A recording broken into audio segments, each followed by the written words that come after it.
ఒక ఊరిలో చిన్నారి అర్జున్ తన తాతయ్య దగ్గర పెద్దవాడిగా మారాలని కోరుకునేవాడు.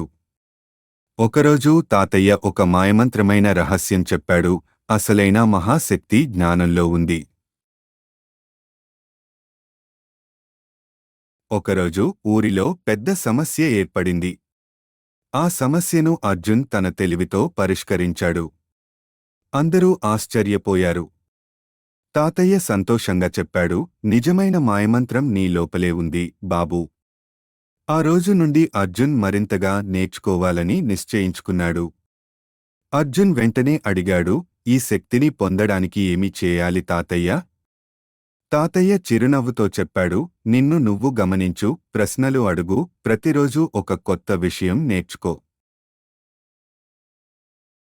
ఒకరోజు ఊరిలో పెద్ద సమస్య ఏర్పడింది. ఆ సమస్యను అర్జున్ తన తెలివితో పరిష్కరించాడు. అందరూ ఆశ్చర్యపోయారు. తాతయ్య సంతోషంగా చెప్పాడు, నిజమైన మాయమంత్రం నీ లోపలే ఉంది, బాబూ.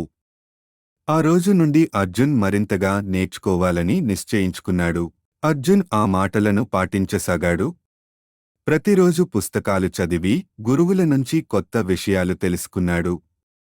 కొన్ని రోజుల్లోనే ఊరిలో అందరికీ జ్ఞానవంతుడిగా మారాడు.